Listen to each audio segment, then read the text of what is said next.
What is going on, everybody? Welcome into episode 11 of Taking Heat. It's been a minute, but we are back and back at it as per usual, as we've got another great topic in store here for you today. Again, 11 episodes in. Seems like it's been just a blast, and it's been such a whirlwind that we don't even know how we got here. But this week's topic, as the last episode, if you remember, was one by Cam and Logan themselves, and they have decided to come together to present the topic of the most underrated athlete of all time. Now, what makes an athlete underrated? Well, there's a lot of things, whether it's someone who doesn't get the recognition they deserve just in general, maybe someone who we feel deserves to be in the greatest of all time category and they just don't get talked about enough, or just someone who, once again, doesn't get, they don't even, they're a forgotten player in history and they deserve to be talked about a little bit more. So, before we get into it, I want to go ahead and say, be sure to follow the podcast on Spotify, like the channel on YouTube, subscribe to the channel on YouTube, like the video on YouTube, all that good stuff. Be sure to comment down below if you agree or disagree with our takes. If you want to give a take of your own, be sure to let us know down below. My name is Blake Holmes, and I'm here tonight by the usual suspects: Cameron Woolwine, Trevor Tidwell, and Logan Porter. Cameron in the top left, Trevor in the bottom left, and Logan in the bottom right. No face cam for today. I am not in my normal surroundings, so once I'm back into my apartment where my equipment is, then we'll have face cam, and we'll also have a Twitch live stream at that time as well. So, how y'all doing tonight? And it's been a minute. How excited y'all start talking sports again? I enjoy sports very much so. I would enjoy sports a lot more if Matt Canada wasn't our offensive coordinator. But besides that, I enjoy sports a lot, obviously. It's always fun at least watching other teams win. Yeah, you heard it here first, folks. Football is not fun right now. Football sucks right now. Baseball is actually the best sport because the Braves are about to win the NL East after being down 10.5 games at one point in the season. But you didn't hear it from me. You hear it from Trevor because baseball is awesome, because Albert Pujols in his career is awesome. Trev, how are you doing tonight? So I would like to say that the Hurricanes won last night, 8-1, which is Good. awesome. Preseason game, big time win for Carolina. I was muted. I was talking and I was like, Logan, come on, man. But baseball's really good right now, man. So like you were talking about the Braves clutching out the division, and like really good series between them and the Mets over the weekend. Mm-hmm. With Atlanta sweeping them in either the 3 or the 4 game. I think it was a 3-game series. Also, wait, I think I saw something about that. It was a 3-game series, and the way it worked was if the Braves had managed to lose even one of those games, the Mets held the tiebreaker with 3 games to go, and they would have been up a game on the Braves. Or they would have been tied, but the Braves, again, would have lost the tiebreaker. Because the Braves swept them, they took a 2-game lead over the division, and they hold the tiebreaker. So all it takes is either a Mets loss or a Braves win. At the time of recording this live action, it is currently the top of the ninth with 2 outs, and the Braves are batting 2-1 against the Marlins. Matt Olson's on at the plate. So, should be a fun time in Atlanta as long as they can hold on to this lead. Yeah, currently big season for St. Louis. So it's the final season for Albert Pujols, Yadier Molina, and Adam Wainwright. And just those 3 guys hold so many records. So Adam Wainwright, starting pitcher, played for St. Louis every single year of his career. And Yadier Molina, who's played for catcher for St. Louis for every single year of his career. They have broke the record for the most starts as a battery, which means a pitcher and a catcher combo. I think they're at like 329 or something like that, just passing the previous record. Also, Albert Pujols having a great last season, and he's 42. He has 24, 25 home runs so far, um, putting him at 703 currently, uh, which puts him uh, in the top 4 overall MLB players in home runs, behind Barry Bonds, Babe Ruth, and another guy I can't think of his name right now. Is the other one that is 755. Barry Bonds had 761. And Mhm. again, this is just it's astounding. And I do want to go ahead and make sure this is known. Like Hank Aaron. Pujols would have, Yeah. yes, Pujols would have stayed in St. Louis basically for his entire career if what happened was it was a contract dispute. He wanted more money, and at the time, St. Louis wasn't willing to give that to him, and they both went their separate ways. And Albert hung out with the Angels for years and years, and the Cardinals continued winning. So, but those three names alone are just legendary figures in baseball, and it is wild to see them finally hanging it up. Yeah, it's a season of basically just the three of them having fun, and it's fun as an outsider just to watch this happen. I remember us having a conversation literally just a couple months ago, and we were sitting here saying, like, well, we hope that Albert gets to 700, but we don't know if he's going to be able to do it. Like, I don't know. I never would have thought that he would have 703 with like 2 or 3 games remaining in the season. It's just nuts. Right? And they're not Um, like meatball pitches that they're hitting. They're throwing him backdoor sliders. They're throwing him breaking balls, and he's just. I mean, he's playing like he's hitting the ball with power, like he's in his mid-20s again. yeah, and it's like every single one of these home runs are like clutch home runs to tie the game or to get the lead or whatever. Um, it really is a blast. It feels like watching him play now uh makes me remember watching him play back in like 2009, like 2010 era, where he was like for like 5 or 6 years he was like one of the top 5 in National League MLB MVP voting. Oh my It's gosh. outstanding, and also he hit his 700th home run against the Dodgers. It's always we don't like the Dodgers around here, so I'm always in for points against the Dodgers. Um, but with that being said, again, that's what's happening in the sports world right now. Again, we're going into week 5 of the NFL season. I don't want to talk about that because it's gonna make me sad. So we're gonna go ahead and jump right into. Well, I was gonna say, while you was talking about basketball, or not basketball, baseball, there was another part of history that was broken just this year. It was the Seattle Mariners making the playoffs. Correct, for the first time since 2001.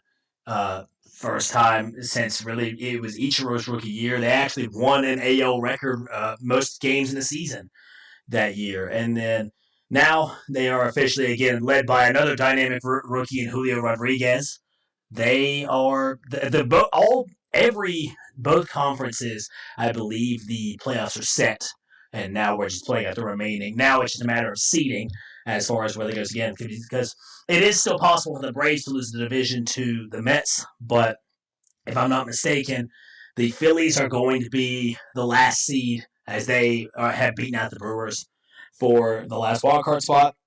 And then in the AL, I don't believe there's too much shifting that can go on after that. Speaking of which, again, I have it here because history is about to be made. The Braves are up 2-1 in the bottom of the ninth now, but we'll get into it. So, again, this week's topic, most underrated athlete of all time, someone who we feel deserves to get more recognition than they do or ranked higher than they already are. I have my wheel up here. Again, Spotify listeners, if you are listening on Spotify, you want to be able to see the wheel. You'll be able to check that out on YouTube. All that good stuff on the video. So, spinning the wheel for the first time, I'm clicking the wheel several times. So, again, we'll see who it lands on, and it will be Logan starting us off. Logan, Yeah. floor is yours. All right, so I'm gonna start this off with saying that there are a lot of sports out there, and we definitely tend to focus on a core set. Not us individually, but like when I say us, I mean everyone in the world as a whole. You know, so something I was thinking about is I was thinking who are some athletes that are athletes, but like they're not really known for that. And I came into this thinking that wrestling is a point to show that because I'm talking like professional wrestling as in like WWE, WWF, that kind of thing. Because there are guys on there who are, you know, in the peak of their athletic form, but they're also it's literally a sport theater. You know what I mean? So I think they don't really get a lot of recognition as like actual athletes. Like some of these guys, Brock Lesnar, Kurt Angle, those guys, they were actually wrestlers in college and high school.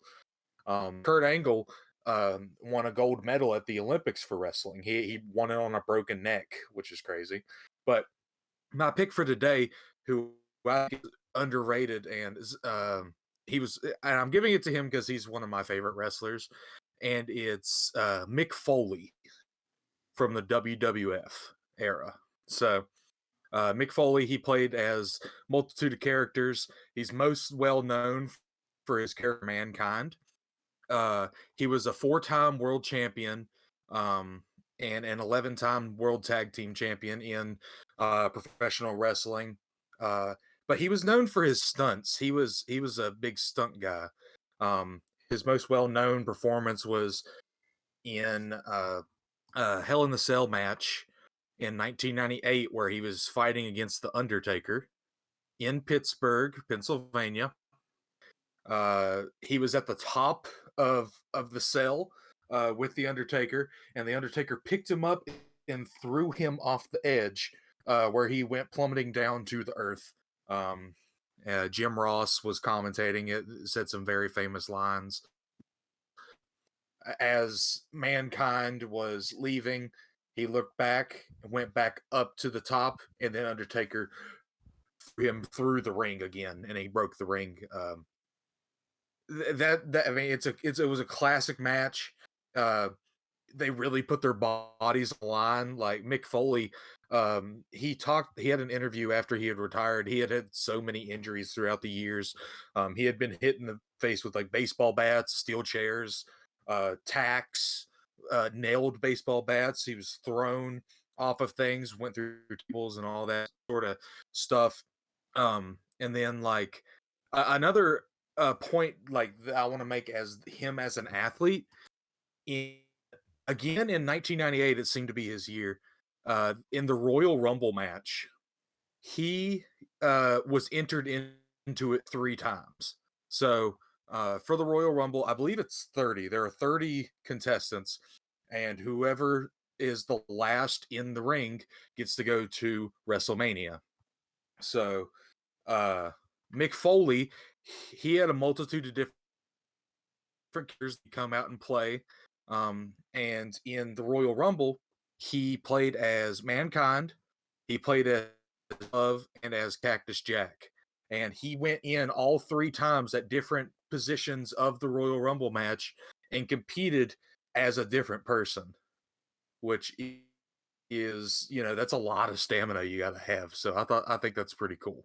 But my pick goes to Mick Foley from the WWF.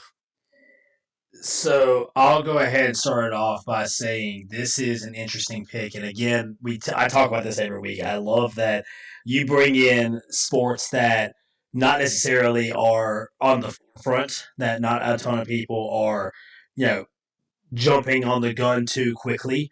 But in this case, I think that when you're talking about a wrestler, people think that it doesn't take athleticism and it's not impressive because it has come out to prove that WWF was scripted and that it was staged and things like that. But still, you don't quite understand the athleticism and what it actually takes in order to do the trials and do some of the stunts and ridiculous things that WWE and WWF wrestlers do. Not to mention, you mentioned Brock Lesnar and Kurt Angle earlier in your submission as well. Also, Brock Lesnar was a UFC champion. He was a wrestler. This is these are athletes. These are people that come from a very athletic background. And in the case, and I like also when you bring up Mankind, because when you ask a random person what their favorite wrestler is, or who to name a WWE wrestler, they're not thinking of Mankind or McFoley. They're thinking of John Cena. They're thinking of Undertaker. Maybe in current years, maybe like a Rey Mysterio. You think of a Hulk Hogan, people like that. Mick Foley, it takes a little bit of time for people to get down that list, but when you're talking about accomplishments and what he was able to accomplish within the field, playing multiple personas, it really is a good submission as far as that goes. So not only a good submission because just a wrestler in general, he doesn't get recognition for being athletic, but also within the field of wrestling, he's a very underrated person as well. I mean, I would definitely agree. I mean, like I said, Mick Foley, I really like to watch old highlights of him. I mean, I was a big fan of Stone Cold Steve Austin as well. Those two, they're in my hierarchy of my favorite wrestlers, and it's kind of because they were different from the mold. You know what I mean? Mick Foley, he took a lot of damage over his career. And Stone Cold Steve Austin, he just kind of came in, just did whatever and left. Didn't stay longer than he needed to.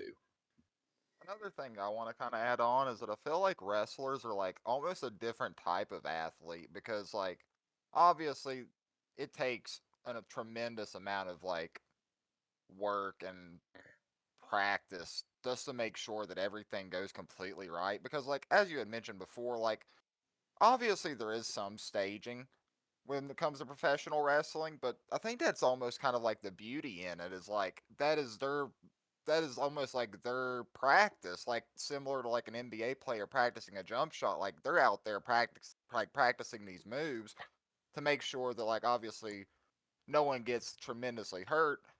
And then the add on him getting thrown off of a steel cage or steel cell, whatever you want to say. Like I don't know, it just takes a lot, and most people just don't appreciate like the amount that these professional wrestlers really put their bodies through and the limits that they try and reach. And there's a lot of backgrounds that come into wrestling as well. Like because we've talked about like Brock Lesnar. He did wrestling. He was also a UFC fighter. So he knows kind of fighting skills, he knows wrestling skills. Kurt Angle, he was a wrestler, a gold medalist wrestler. So he knows that wrestling skill. Mark Henry, he was a world renowned power lifter. So he had as well as just being a big guy. Like there's so many different things that come in, and I think that's why a lot of these, like when you think of like The Rock or John Cena, they have good acting skills because it is, like I say, it's sport themed. You're having a good sports competition as well as an acting match. And it's funny you mentioned, The Rock and things like that because Dwayne Johnson actually was a football player as well. I mean, this is something that when you're talking about played football at Miami was I'm not 100% sure if he actually ever got. I believe he ended up getting getting signed. He was undrafted. He ended up getting signed by a team in the NFL. I don't know if he ever got any actual action outside of preseason, but still to go from a collegiate football career, he goes into the WWE, and it was because he was so electric and because his acting was so phenomenal, and again, sports theater, that it ended up pogoing him into the career that I mean, who doesn't know the name Dwayne Johnson now or The Rock now from his acting career? But you go back and yes, a lot of people know he was a WWE wrestler, but a lot of people don't even know that he was a football player at this point.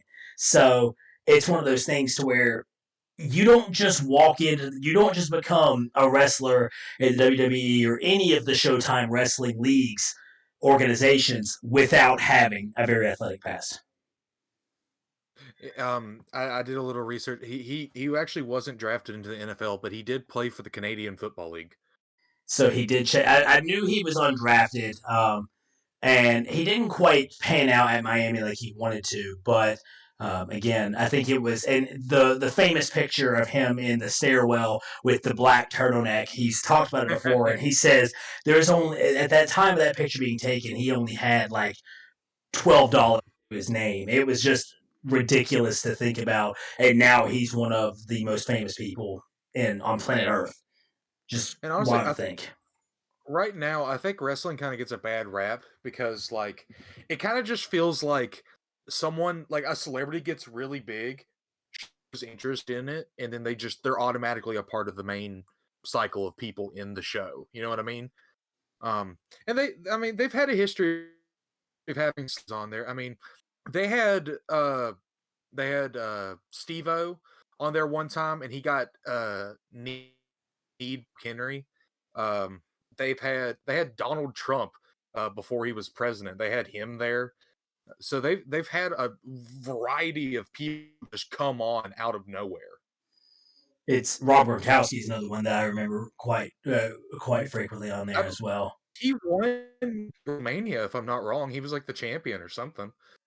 He did, I believe, on technicality, he held the championship belt for like 13 seconds and then got pinned right after and ended up relinquishing it. But that's true. I mean, Rob Gronkowski is a WWE champion, at least for a little bit of some sort. Trev, any comments or anything like that? So I'm not super knowledgeable about any sort of I don't know if you would categorize this as like MMA, like any sort of sports where there is physical altercation and like that is the sport. When I was a kid, um, I think my cousin was really into WWE, and he would have like all the toys. And he had like the toy which is the ring, and he had all action figures, and there were a couple of video games or whatnot. And I never super got it, um, but not to say that I don't recognize it as a sport, because all of the people that do these sort of things, whether like it is MMA or WWE or whatnot, they're all incredible athletes. Like they're all super in shape. And I don't know. I think it's really interesting. However, not really on my plate. So I will say, when I talk about this, I'm not going to come out. I am an expert on WWE wrestling or anything like that, because I don't watch it when they come on. I literally watch highlights over and over again, just because I really like a set era. I don't watch anything new in that kind of wrestling. Everyone that I really like has already left the sport, or just they're too old. And I say that, but there's like Ric Flair, and then there's like 70. But so when you said that you couldn't get it, like, I understand what you meant, because that was me when I was younger.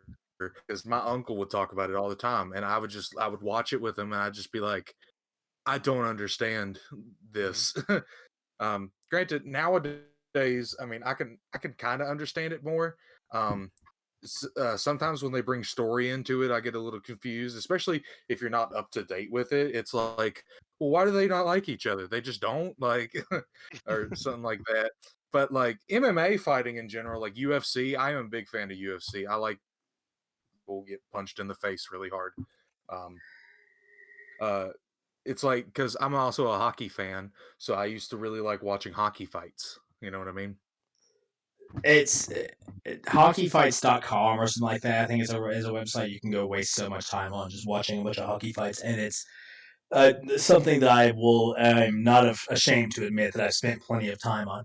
But yeah, and you're again just the fact is the stunts that go into it, the physical wear and tear, that goes on. I mean, Ric Flair literally just wrestled in a match like this year, and he's 70 years old because he wanted to wrestle one more time, so they let him. And yeah, I mean, it takes an unbelievable amount of athleticism that people don't recognize. So, any last comments or anything about that before we move to the next person, Logan? I think I'm good. I think we said everything that we need to say. Because like, it's not something conventional. It's something different. I mean, if you would have like, imagine having a football game where both teams come out with microphones and they talk smack about each other, and then they just kind of like hit other hard, but like in kind of like a showy way. You know what I mean? What is the early XFL? What is the early XFL that did not work out? Which was owned by who? McMahon. That is a very good point. Exactly. Again, so, and it did not go well, but hopefully when actually another wrestler, The Rock, reboots it, it'll go a little bit better. So, first option on the board is Logan bringing up Mankind, Mick Foley, whichever, Cactus Jack, whichever persona you want to bring up him, Mick Foley is the first submission. Clicking it a few more times, bringing the next opinion to the table, it will be in a close one, Cam. So Cam will be presenting his topic next. Cam, most underrated player of all time. The floor is yours. So, the reason I chose this player is because I recently just finished watching The Last Dance, which was the documentary about the Bulls during their championship run. So the player I'm going to choose for this is actually going to be Dennis Rodman. Though he was not offensively very talented and not a good passer, everything else pretty much is a check mark of what you want in an NBA player. He obviously he's known as the Worm because he was honestly probably the best rebounder in NBA history. Led the league 7 years in a row. He was also two-time NBA Defensive Player of the Year. I mean, I just feel like he's severely underrated just for the sole fact of the teams that he was on. He was never obviously like a number 1 or a number 2. Originally, he was drafted by Detroit, so he had to play with obviously Hall of Famer Isaiah Thomas and had Joe Dumars on that team and a few other obvious players. But I feel like Dennis Rodman's just underrated for the fact of that he was not very liked. He got kind of that bad boy reputation playing in Detroit and then spent a couple of years in San Antonio and eventually made his way onto Chicago.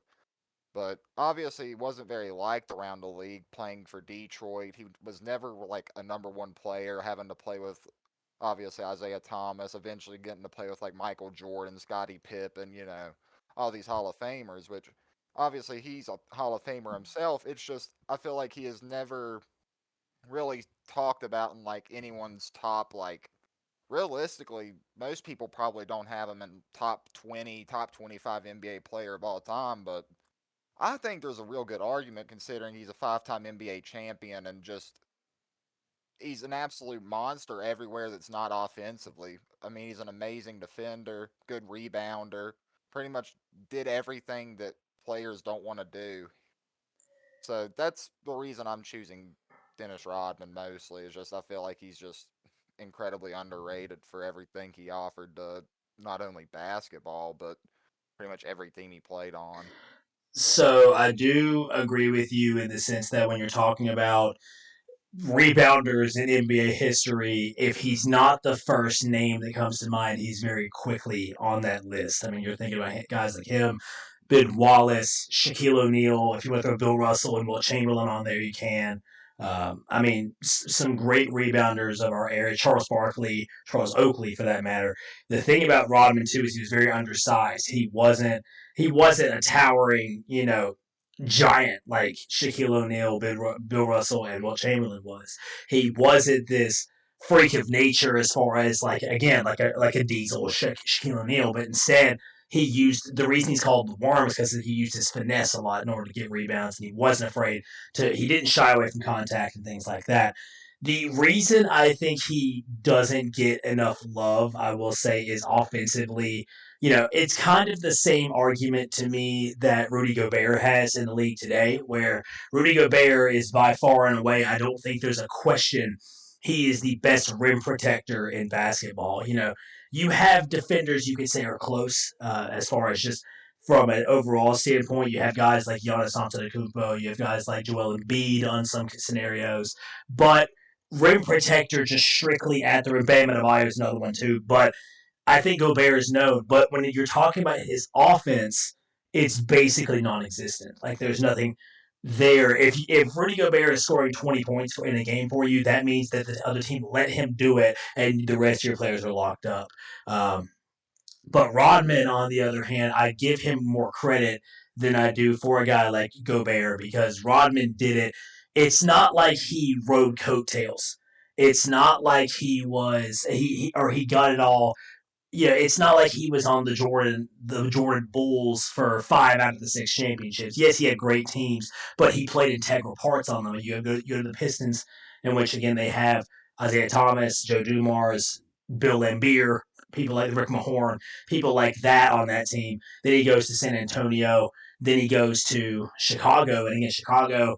You could argue, are they a dynasty? Absolutely, they're one of the most dominant dynasties in sports, but that dynasty isn't the level that it was without Dennis Rodman in the later years because they didn't really have another interior presence outside of him. It wasn't like the Warriors are now. People like to equate, and this is why I always say, in my honest opinion, the 2016 Golden State Warriors, 2015, or the KD Golden State Warriors wiped the floor with that Bulls team, not necessarily because they are head and shoulders much better talent wise at the top, but because the Bulls just didn't have the depth that Warriors team did, and so that's the thing. Rodman contributed to that. Rodman was one of the main reasons why that team was so successful outside of Michael Jordan and Scottie Pippen. And while I think the reason why he doesn't get rated that highly is because he was basically a non-factor on offense and his free throw shooting was abhorrent, really. The defense and the rebounding, 100%. I don't think he gets brought up enough as one of the best defenders of all time, too. I think people think about Tony Allen. I think people think about Ron Artest, Giannis at this point, even Ben Wallace, Joakim Noah, things like that. He doesn't get brought up enough for that. So I think that's why he's not necessarily rated, or he's underrated. The defense and the rebounding is way better than people think it is, but at the same time, I think the reason he's not rated that high is again because of the offense. Something I'd like to point out is, Rodman was definitely he was a great player. Obviously, he's a Hall of Famer, but he was a player he knew what his role was. You know what I mean? Mm-hmm. Especially in that Bulls era, you had Pippen and Jordan kind of doing their things on offense, and defense was kind of where it was needed. The Bulls was a defensive team. Michael Jordan was a good defensive player. He had the Defensive Player of the Year award. They needed rebounds, bringing in Rodman, who they knew could. I'm looking at it right now. If you include the NBA and the ABA, Dennis Rodman ranks 12th in rebounds throughout his entire career combined. He averaged 13 rebounds a game. And you're like, oh, well, he's only 12. If you include people that are around his height, he's second. Because everyone else is a center, like 6'9" or above. So that's really an impressive feat to make. And I like what you mentioned too, because Rodman, exactly. I mean, I give him credit for that too. He knew he was the enforcer type. Because when you're talking about defense, I mean, you have Jordan once again, who, like you said, won Defensive Player of the Year, and Pippen, who is known as one of the best two-way basketball players of all time. So the defense wasn't necessarily a problem, but they needed to go and hit the glass and get rebounds. And Rodman doing that while also providing the defensive boost and being that enforcer that they really didn't have all that much. Jordan talk trash and things like that. You see that in Last Dance, and that's one of my favorite parts of the entire documentary is seeing what he said. The Matumbo with his eyes closed, shooting a free throw, things like that, that make that series so much fun watching. But Rodman was the enforcer. He wasn't afraid of getting into a fight or two, and he wasn't afraid to challenge people too. I think that from a leadership standpoint, from a now I want to say mentality, but Rodman was kind of nuts. Like he just was was a very crazy individual. But from a mentality, as far as like a basketball mentality, a basketball IQ, and from a leadership standpoint, as well as all the other intangibles that I've talked about, definitely deserving to be higher and more fondly looked at than others in NBA history. Trev, any questions or comments or anything like that? Or Cam, any last comments?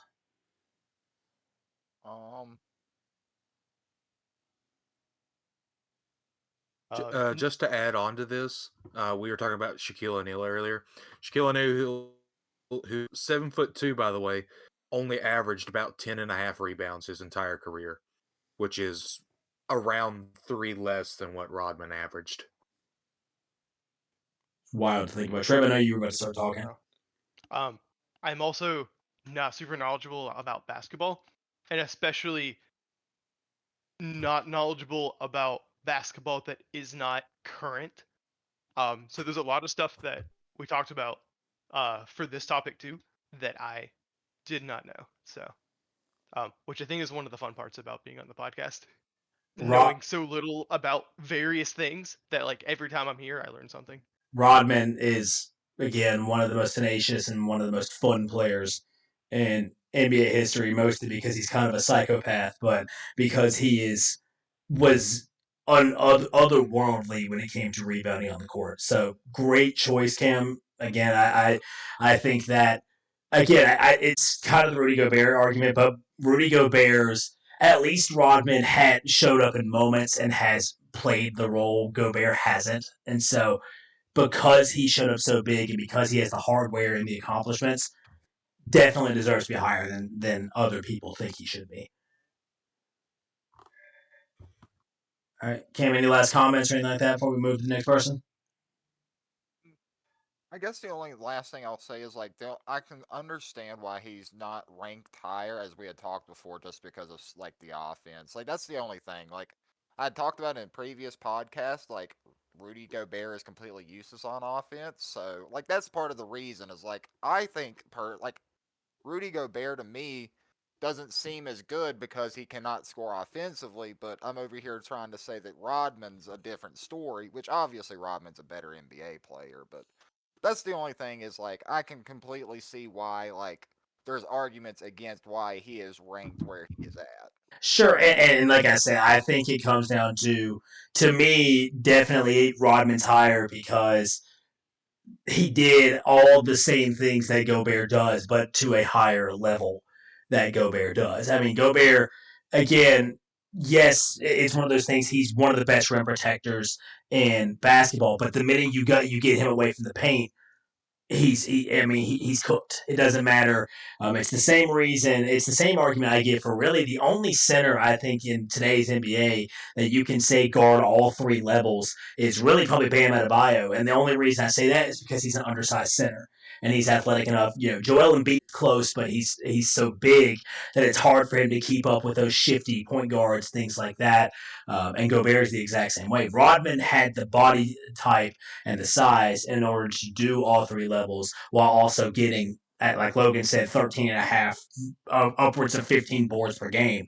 And watching Dennis Rodman highlights it's not often that you can go back and watch a rebounding compilation and be amazed like you are with Rodman. I want to add this real quick just to end this one on a funny note.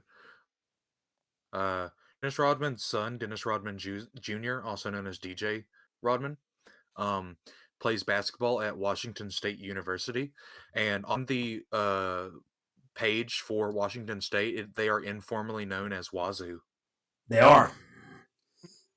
That as they are. The Washington State.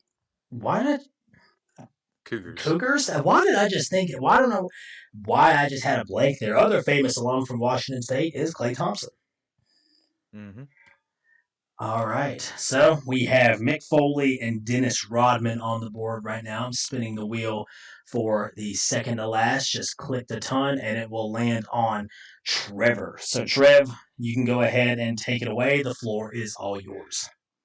All right. So I've thought about, I guess to start off, the player that, um, the sport that my player plays is baseball.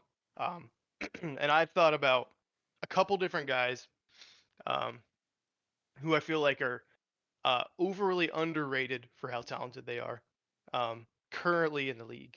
Um, and I have come to the conclusion of a current starting pitcher for the St. Louis Cardinals, Adam Wainwright. Um, so Adam Wainwright, if you are current with baseball, is probably a name that you know, and he's had some notable seasons, but he has won like 0 awards. So like, you have other pitchers like Justin Verlander or Clayton Kershaw who have had seasons where like, all right, this person definitely has the Cy Young Award for this year, and each of them I think have won more than one. Um, and you have other pitchers, um, who like you definitely know. Um, Adam Wainwright is a name that's kind of in the back of your head, um, but a lot of people have just like considered him an average pitcher. Um, if you look at his stats, um, over the course of his 17-year career, he started in Major League Baseball back in 2005. Um, over the 390 games that he has started, um, he has won an average of 63% of them. Which compared to Clayton Kershaw has never had a losing record in a season since he started in 2008, and he has a 69% win rate. Um, so Adam Wainwright, who kind of flies under the radar, is still a really solid starting pitcher. Um, and he also helped St. Louis work their way towards the 2006 World Series that they won, as well as the 2011 World Series that they won, um, being pretty important in the 2011 season. Um, and looking just like at accolades specifically, um, he has never won a Cy Young Award since he has been playing in the MLB. He's been in uh, 5 or 6 or so votings for them, but he's never actually won one. He's come in second twice. I think both of those seasons he lost it to Clayton Kershaw, who is an amazing pitcher. He's very good.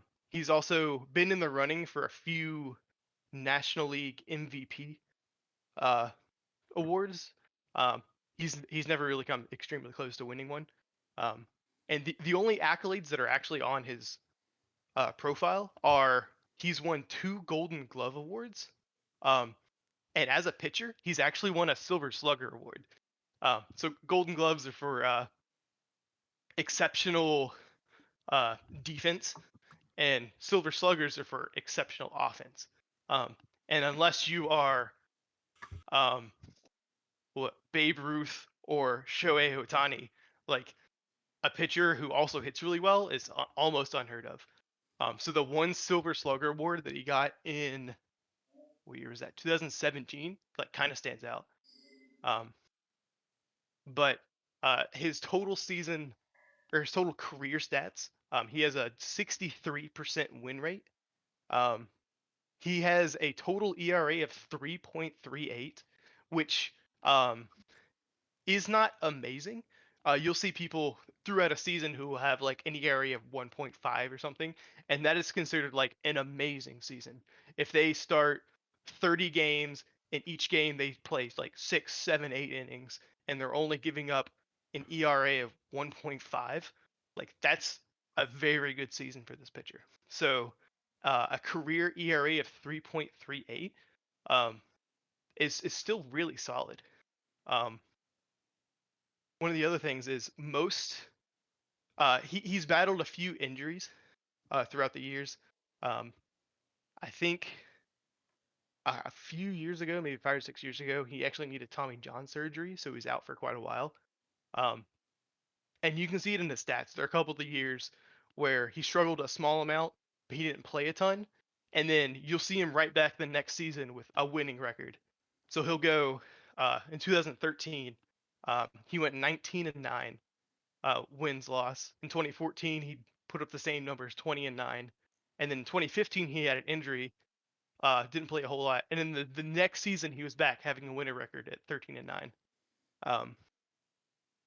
So I believe if Adam Wainwright could have avoided injuries, he would be more well known, and his stats would definitely show it. Yeah. Well, one of the other things, I'm gonna have to ask Blake. I don't remember what the award is. So there's an award given out every year, and I can't remember how many people actually get the award, but it's like for community outreach. It's like non-baseball related, but it's like community outreach and how much they do for the community and such. Do you know which award I'm talking about, Blake? I believe it may be the Willie Mays Award, but I'm going to no. I'm sorry. The Willie Mays Award is for the World Series Most Valuable Player. Um, if you just keep talking, it'll come to me. I'm sure. Um, It's kind of similar to like that Walter Payton Man of the Year that they do in football, kind of something like that. yeah, it's kind of like Correct. that.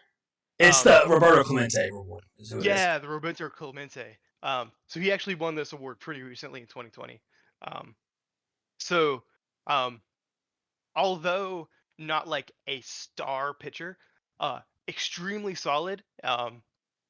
And I feel like he'll definitely be in some Hall of Fame votings whenever he becomes eligible. But even this season, he's 40, and like last season, 39. He's still putting up winning records. And especially last season. Last season at age 39, he put up a winning record of 17-7 with an ERA of 3.05, which I like a season like that. I would expect from a good pitcher in his prime, and he's aged like 28. And this guy just like casually does it. Last year, 39. Like wow. And last year he was in the running for Cy Young as well. He was, yeah. I also want to It point wasn't this high, out. but I want to point this out, and you bring up Clayton Kershaw a lot, and I'm going to say this: the fact that you are bringing up Clayton Kershaw a lot actually speaks volumes, because I don't think there's any question realistically that Clayton Kershaw, from a statistical standpoint, and really outside of the postseason, is the greatest pitcher of this generation. This is something that Kershaw, ever since he came into the league in 2008, has been the pinnacle of pitching. And nowadays, when he's healthy, it's guys like Jacob deGrom. You still have Max Scherzer that is extremely good in the league, and then Verlander in Houston now. But when it comes down to it, from this generation and earlier, it's been Clayton Kershaw. So if your name is consistently in that conversation, again, you have the Wainwrights, even Madison Bumgarner, who was competing with Wayno for one of the best pitchers in the league. He fell off, and when he went to Arizona, it's just not the same pitcher anymore. For him to do it and have the longevity of it really is something, because I feel like in today's MLB, people are so focused on like Shohei Ohtani and again DeGrom, Mad Max, Scherzer, people along those lines, and Wayno kind of gets, I don't want to say tossed to the side, but he is definitely forgotten about. But realistically, Wayno, and you mentioned we remember the 2011 World Series finally because of David Freese in Game 6. We talked about it on the podcast here, actually. But realistically, they're not in that position without Pujols. It's funny enough, they're not in that position without Pujols, Yadier Molina, and Wayno. Yeah, and I think those three specifically have such a big impact on team morale. because they're just three easygoing guys who love what they do, and it spreads to the rest of the team. So I think that even on the field with his stats, as well as off the field with the team and the community, he's just like an A+ dude. Um, And not to mention as well, when you're talking about, you know, I feel like is not um, number one most important for like being a great athlete, but it's like one of the best things for just being a solid person overall. And this really, I feel like helps him and his team and his stats and St. Louis's winning records for the past years and uh, only missing the postseason a couple years since like 2011 kind of shows this. and sorry, I do want to mention as well, like when we talk about the, you know, the competition that the Cardinals have had to face and things like that. You know, Kershaw had the ERA he has and things like that, but we got to also think about what kind of team, and when it comes to win losses, we have to talk about teams that are around them. For a perfect example is this season.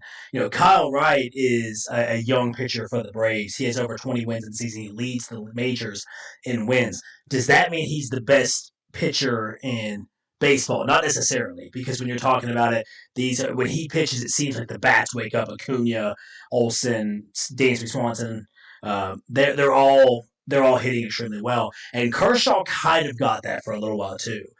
You could say the same thing for Waino, but when you're talking about Wainwright, the Cardinals have had a fringe top 10 payroll for literally his entire career. They're not ridiculous spenders like the Dodgers, the Yankees, the Red Sox, those types of teams, and yet he still manages to get wins even when the offense can't necessarily get him a ton of run support. He still finds ways to win baseball games. And Logan, I think you were about to say something before I started going off. Yeah, I was gonna say I was glad that you brought up the Silver Slugger because I was gonna mention it if you didn't. Because in 2017 when he won the Silver Slugger, first off, Wainwright's the only pitcher that I actually knew that had won one. I mean, Verlander. He's my favorite pitcher. I like his slider. And Verlander's the guy I think of when I think of pitching. Clayton Kershaw was a great pitcher. But Wainwright, I knew him, and I can't remember why, but like because when you get on YouTube, you get into like a slump of just a certain set of videos that you get, and I had gotten when I got into college, I had gotten really big into baseball, and I would watch games in my dorm room, and I would watch the highlights on YouTube, and I would see old videos of Wainwright, and I'm like, yeah. So you bringing up he had that Silver Slugger, I was like, hey, I actually know that name, and he had a Silver Slugger. He's the only one, the only pitcher that's won one that I actually knew. So I thought that was cool. But the year he did, his batting average was 262, which for a pitcher isn't bad. Yeah, for a pitcher, that's really good, actually. Yeah, because the year before, he had a 210, which is still pretty good for a pitcher.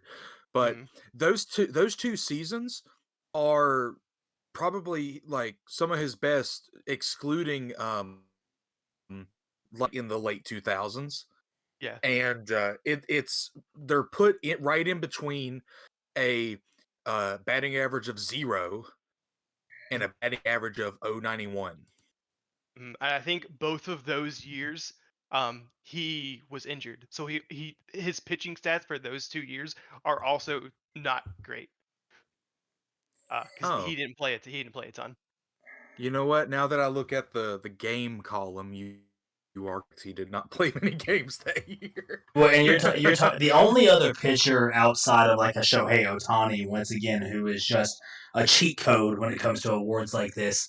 The only other pitcher that I can think of that's really won a Silver Slugger is Madison Bumgarner, he would whenever he was with the Giants. And again, that's another thing too. When you're talking about Wainwright, the competition that he had to face, not only in the entire league, but just in his own conference. I mean, again, Madison Bumgarner, Clayton Kershaw, all in the NL West. Then you want to talk about also Tim Lincecum for a little bit of time for the Giants. You have Jacob deGrom, Noah Syndergaard for a little bit, Jake Arrieta for the Cubs. I mean, Waino has had consistent competition for the top of it's not necessarily a knock on him that he's never won a Cy Young Award, because look at who he's had to go up against in order to do that. And Waino, even when these pitchers are having these tremendous seasons and having career peaks, he's still consistently near the top 5 in Cy Young voting, which is just something astounding to think about. I wanted to add this real quick, just going back to Silver Slugger real quick. I was just when we do these, I like to kind of look up people while we talk about them and just see if I find anything cool. I was looking at the Silver Slugger awards for pitching, and the pitcher that has the most Silver Slugger awards is Mike Hampton. He won the pitching Silver Slugger for 5 years in a row, and he played on 4 different teams in that span of 5 years. Consistent hitter off the mound. I mean, I'm assuming all 4 were NL teams then, because they were. But one of those years he batted a .344 in 33 games. The cheat code in the box and on the mound. Shohei Ohtani before Shohei Ohtani. And I have never heard of Mike Hampton before. All right, Trev, any other comments or things like that you want to make before we move on? Nothing for me. All right, so we have so far Mick Foley, Dennis Rodman, and Adam Wainwright. So I'm not even going to bring the wheel up for this because obviously it's going to be me. So we'll go ahead and start off here. All right, so I'm going to go ahead and ask this question. And I know, like I said, Cam, you're very interested. You're well-versed when it comes to NFL football and things like that. I'll ask you this question. When I ask you to name me the top 4 running backs or top 5 running backs, or just start naming me some top running backs in NFL history, what kind of names come to your mind? Barry Sanders, Walter Payton, Bo Jackson, Emmitt Smith, Jerome Bettis, Franco. So, out of all those names you listed, the guy that I am bringing up here was not on that list. And I think other people will go immediately. Some other names that come to people's minds are like LaDainian Tomlinson, Adrian Peterson, Gil Sayers, people along those lines. But I'm going to posit one player from what is known as one of the greatest offensive teams in NFL history, and that man is none other than Marshall Faulk. Marshall Faulk was a running back for the St. Louis. He played for 2 teams over 12 seasons. 5 seasons, I believe, with Indianapolis, and then 7 with the St. Louis Rams. And he was known as quite possibly the greatest dual threat running back in NFL history. Those names you mentioned, Cam, you mentioned Barry Sanders, Walter Payton, again, Jerome Bettis, people like that. They were known for their hard-nosed football and gaining yards on the ground. Emmitt Smith, the all-time leader in rushing yards by a considerable margin. But what people don't understand and what people don't know is he is, when you're talking about this player, and again, Marshall Faulk, he is not in the top. I believe he's 12th all time in total rushing. He had 7 seasons out of his 12 where he rushed for over 1,000 yards, and he is 8th all time in total rushing touchdowns with 100 even. again with the Indianapolis Colts and the St. Louis Rams. He won a Super Bowl in 2000 against the Tennessee Titans, of which a lot of football fans remember fondly as being just a yard short. Kevin Dyson trying to reach over the goal line, the Rams got the stop, and he is part of what the team that is colloquially known as the greatest show on turf. This is a team, again, that had him, Kurt Warner, Isaac Bruce, Torrey Holt, an offensive line that was a powerhouse, a defense that was really good. This was one of the greatest teams in NFL history. But the reason I'm bringing Marshall Faulk to the table is because, again, I think this is a guy that doesn't get enough recognition. He is an MVP, which is, if you are familiar with NFL football, is extremely hard for a non-quarterback player to get. The only ones here in recent history, LaDainian Tomlinson won it once. Adrian Peterson was the last player that wasn't a quarterback to win it. I believe that was all the way back in 2012. So he was an MVP in 2000 by the Associated Press, PFWA, and Sporting News, and then he was also voted MVP in 1999 by PFWA and Sporting News, but he was only beat out in the Associated Press by his quarterback, Kurt Warner. And 1999 was the year they ended up winning it all, or 1999 season, 2000 Super Bowl was when they defeated the Titans in the Super Bowl. But he has the second most receiving touchdowns by a running back in NFL history at 36. Only other player, I don't remember his name off the top of my head, but he had 37, I know, in his total. He has the most receiving yards by a running back of all time with almost 7,000 receiving yards out of the backfield over his 12-year career. Keep in mind, 12 years, not a tremendously long career in the NFL. He amassed almost 7,000 receiving yards. And again, he is 8th all-time in all-time rushing yards. I mean, Marshall Faulk, for what he did, for what he was capable of doing, and Kurt Warner is also, I think we all are aware that Kurt Warner is one of the greatest quarterbacks of all time. I mean, a Hall of Famer. His stats don't stack up necessarily because he didn't play in the NFL as long due to the fact that he got his start later in his career, plus started to drop a little bit until he went to Arizona at one point in his career. So, but the main point with Marshall Faulk is, again, he is a Super Bowl champion, the second most receiving touchdowns by a running back, the most receiving yards by a running back at all time. And if I'm not mistaken, he also had 2 seasons in his career where he went over 2,000 all-purpose yards.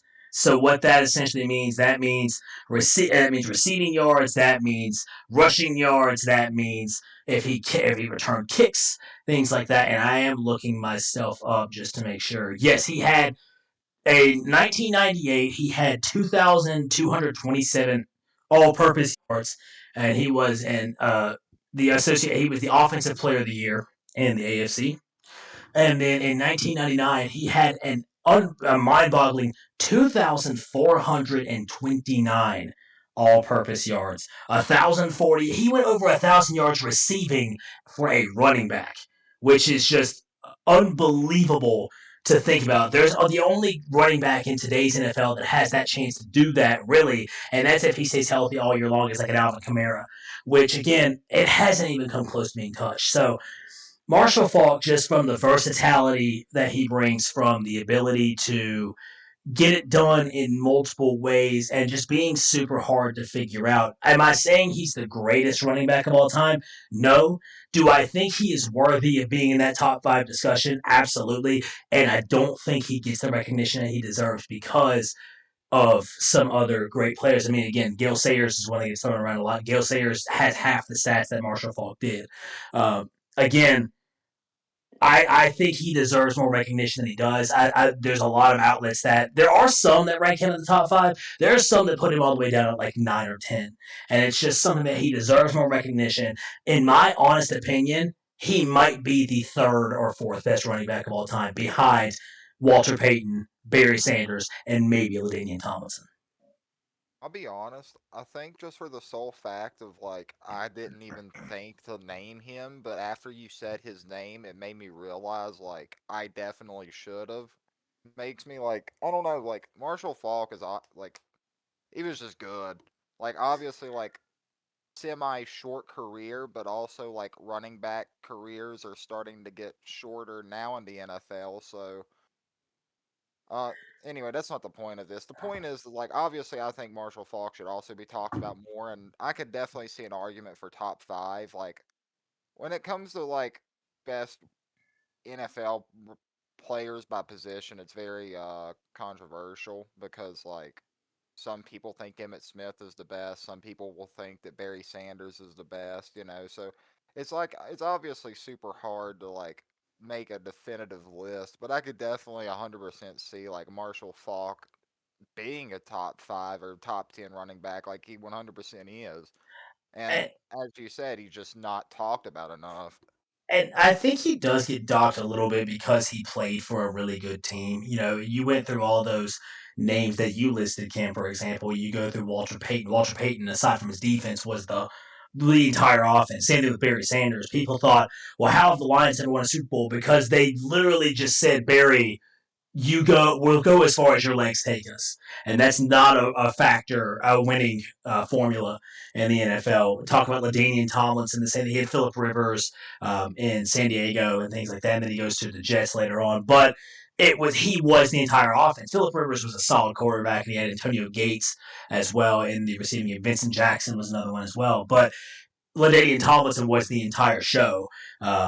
Walter Payton, Barry Sanders, very similar things. Whereas Marshall Faulk, he had a very good team around him. Again, he had Hall of Famers everywhere. Kurt Warner, Isaac Bruce, Torrey Holt, just to name a few. Not to mention the freaks up brother he had for an offensive line. I think that's why he doesn't get credit. But if it was just the running game, I would believe that. The fact that he had such an impact in the receiving game as well, that shows, hey, even in this crowd of superstars, in this crowd of future Hall of Famers, I'm still going to find a way to shine and honestly shine the brightest out of the four. In my opinion, and this is also a little bit of a controversial opinion because I think Isaac Bruce and Torrey Holt both are kind of underrated as receivers. Though Marshall Faulk was the best out of the group on that Rams team, in my opinion, and that's one thing. I don't even think he gets that distinction from a lot of people. I think that people look at Kurt Warner a little bit more fondly. But again, I think that's the reason he gets docked because he was on a good team. But the fact that it's kind of the same argument I have with KD with the Warriors. KD, yes, did he join? Did he make a kind of a weak move? Absolutely, I'm not arguing that. But the fact of the matter was he didn't join that team and just take a back seat to what everyone else was doing. He jumped into the team and he took the driver's seat with Stephen Curry. Marshall Faulk was the engine of the greatest show on turf. And I think that if you take him off that team, they don't win a Super Bowl against the Titans. Something I also want to point out about Marshall Faulk is that he played college football at San Diego State from 1991 to 1993, and in all three of those years, he was a first-team All-American. It says here that in his second ever game as a true freshman for San Diego State, he set an NCAA record for 386 yards and scored 44 points. It's outstanding. It's unbelievable, and by far and away the best player from San Diego State. Which again, it's a very short list, but I mean the talent was there from the beginning, and again, just the amount of accolades that he was able to bring in. I listed them to you again: the Super Bowl champion, an MVP, a multiple-time Offensive Player of the Year, and yet he never gets talked about when making a list for the best running back of all time. And again, I'm not on here arguing that he is the best running back to ever play the game, but I do think he deserves more recognition when you're starting to name the great running backs in NFL history. He gets a little bit forgotten about because of how good overall that team was. And one of the things I'm seeing now. So I've never heard of this guy. So you bringing him up and like him having all these accolades, like how didn't I hear about him like growing up? He like I said, that was back in 2000, and he started his career in Indianapolis and played extremely well. Again, one of his two seasons where he had over 2,000 all-purpose yards was for Indianapolis, not St. Louis. But It's amazing because again, a lot of bigger. He was never on. To my knowledge, he was never on like a Madden wasn't a thing that big of a thing back then. It existed, but it wasn't that big of a thing to where it had. Obviously, it was John Madden on the cover. It wasn't players. So Falk didn't have the publicity that some players of today had, and so again, I think that plays a part in it too because St. Louis. It's funny enough, we have two St. Louis players, and I think you can agree here. St. Louis, not the most glamorous city. It's not the most the first city that comes to mind for people. They'd rather see the. You have to be extremely good and have a personality, like an extremely out of the out or different personality to get a ton of publicity from these types of cities. And Marshall Faulk didn't really have that, so it's one of those things. He wasn't the most well-known name, but yet when you compare his accolades, there's not a ton of players from a running back standpoint that are higher than him in the annals of NFL history. I'm looking at some of his records right now, and some of this is kind of crazy. He's got a lot of records, NFL records. That is, he has the most 2-point conversions with 7. He has the most 250 games from the scrimmage with 5. Most games with 200 plus yards and with 14. He's it's kind of crazy that because I also like I played football, and I mean I wasn't really like big into watching football, and I'm still not really even big in watching it now, but I watch it more than I used to when I was younger, and I had no idea who Marshall Faulk was when you brought that up. I was like, I have no idea who this is. He was in the NFL 100 that they did a few years ago. And he was number 70, I think it said. And again, when you're talking about it, like I said, a guy who and it's who can really blame you? Again, when you're talking about he doesn't get brought up, and when especially people who weren't diehards like I was growing up, or kids who kids in this generation today. I mean, you go and you look up old school football highlights. Marshall Faulk isn't there because he's not thought about. It's mostly, again, you see runs from Walter Payton and Barry Sanders. Then you go and it'll skip Marshall Faulk and it'll go to that LaDainian Tomlinson, Adrian Peterson runs. Because Adrian Peterson, I will say, had one of the best quite possibly the greatest season by a running back ever in 2012. That's one that gets thought about more. But Marshall Faulk's entire career is basically a stat sheet stuffer. And it's just one of those things that, again, due to the fact that he didn't have the publicity and playing on an extremely good team, I think that's kind of makes him forgotten. But still, in my opinion, at least a top 5 running back in NFL history. Would agree. Go One ahead. last thing I wanted to add is I pulled up a website that compares NFL players like careers, and when you compare like Marshall Faulk to Emmitt Smith, the numbers honestly are so scarily like similar. It's not even funny. So throughout their careers, Emmitt Smith averaged about 3 more attempts a game, averaged only 11 more yards than Marshall Faulk per game. But then the touchdown numbers, they both had about 0.6 average a game. But Marshall Faulk averaged over 25 more receiving yards on only 2 more receptions a game average. So that's where I think that kind of like people don't realize that if Marshall Faulk would have gotten the ball the same amount of times that Emmitt Smith had, plus the O line that Emmitt Smith had, we might not even be talking about Emmitt Smith. Easily, Marshall Faulk could easily have the rushing record if he was put in the same position. And not to mention as well, when you're talking about it, Emmitt Smith also played 15 seasons in the NFL compared to Marshall Faulk's only 12. And so and Emmitt Smith got more carries, he got more looks and more opportunities. But again, the fact of the matter was he played more football than Marshall Faulk did. And at the end of the day, Marshall Faulk has very comparable stats. So again, from a statistical standpoint, I don't see how you can leave him out of the top 5, and yet some people do because he's not remembered as fondly or as often. I'm just upset that we're not here talking about my favorite non-quarterback MVP winner, and that's Mark Mosley.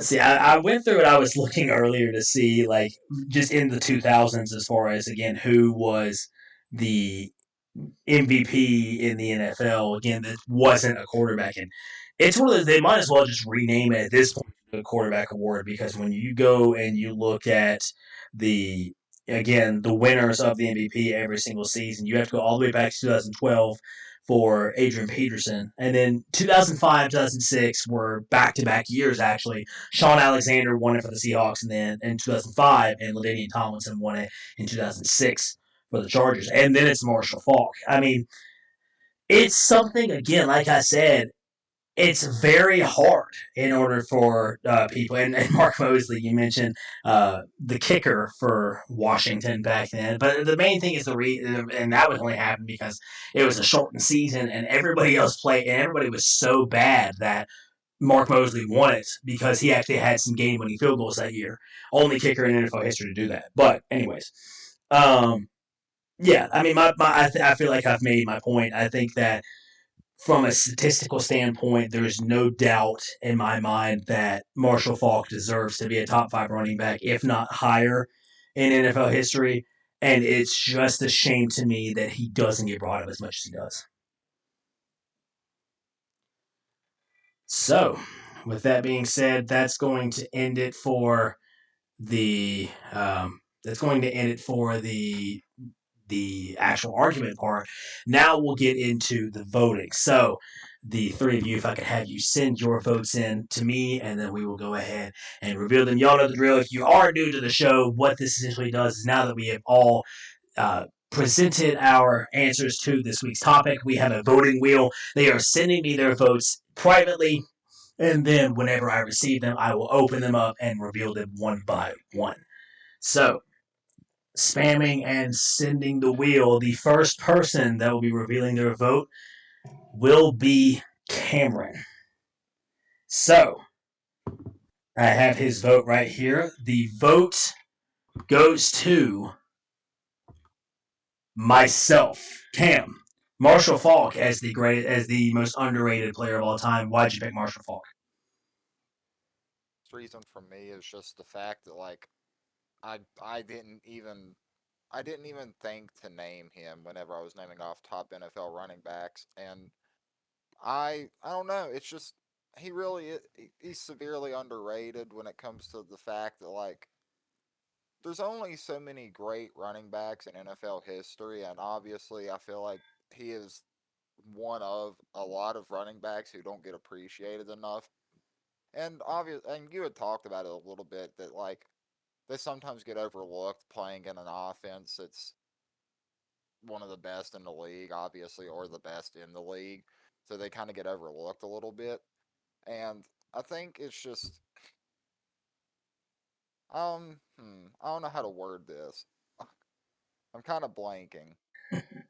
Oh, and again, I think, again, just the fact that it's kind of the same thing we talked about a little bit earlier in your case with Rodman, to where people don't want, some people discredit Rodman, and people discredit, people think KD's rings don't exist or aren't real because he played on a really good team. But again, it's the fact, it would be one thing if he pulled what like a David West would have done, where he goes to the Warriors and just rides the bench and gets a free ring. Instead, KD, Dennis Rodman, Marshall Faulk, they do what they need to do in order to contribute a lot to their team and win a championship. And so, not only win a championship, but have the individual accolades that they all have. Again, KD an MVP, Dennis Rodman, multiple time Defensive Player of the Year, Marshall Faulk MVP. I mean, again, shining when it seems like you can't shine any brighter than the rest of your team is something that Faulk did really, really well. So, we have one vote in, and it is for myself. Just as a recap, for those of you that may have forgotten, Logan came up with Mick Foley from the WWE and the WWF. Cameron came up with Dennis Rodman from the NBA. Trevor came up with Adam Wainwright from the MLB, and mine is Marshall Faulk from the NFL. Revealing their vote up next, it will be Logan. And Logan's vote will go to Trevor. Logan, tell us why you picked Trevor and Adam Wainwright. So I picked Adam Wainwright because I felt like when you think of pitchers, like he's definitely not a guy you just think of, and really he has had a pretty big impact, especially for a Cardinals team. I think it was. I didn't expect this pick. It kind and I think that kind of goes into underrated. You know, you don't expect it because you're not thinking it. You know what I mean?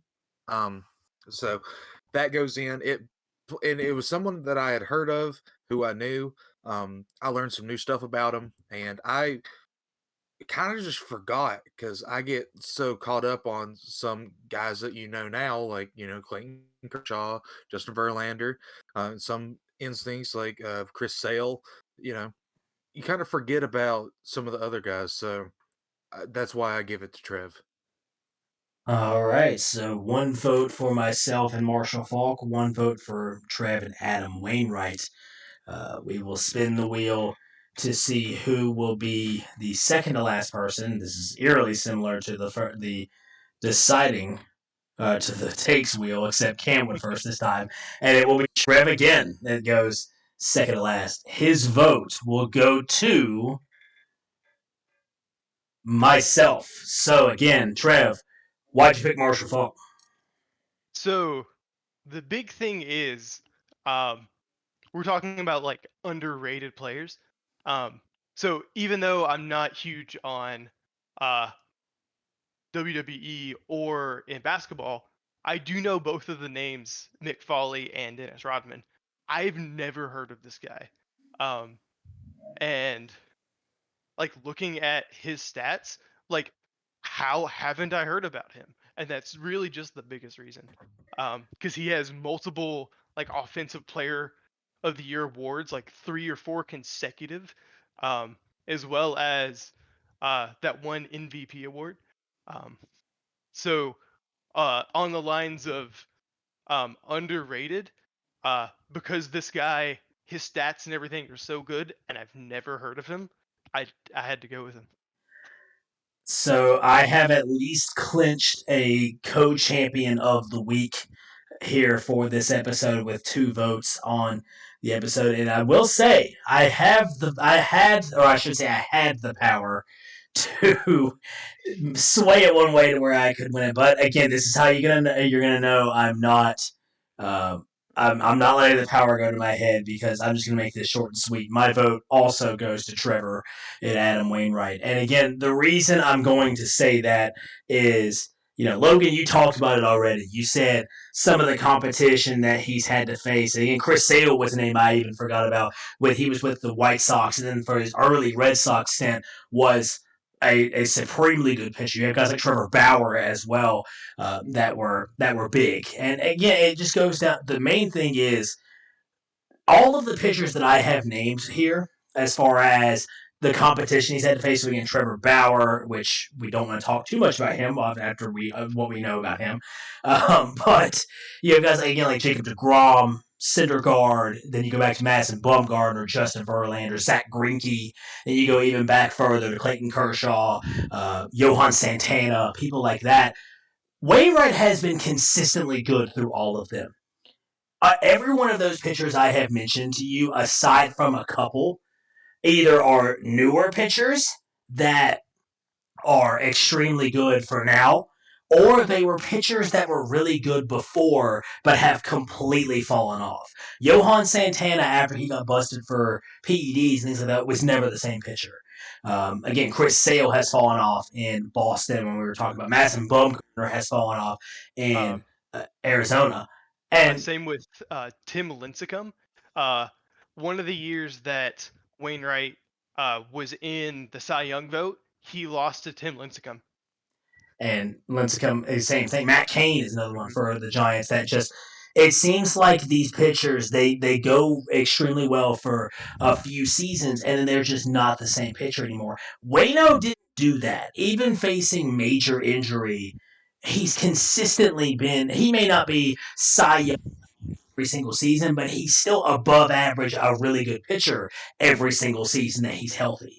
And so when it comes down to it, it's one of those things to where, sure, do the stats jump off the page quite like a Clayton Kershaw? Not necessarily, but they jump off the page enough to where he deserves way more recognition than he actually gets. So, with that being said, I'm giving my vote to Trevor and bringing us to co-champions of the week.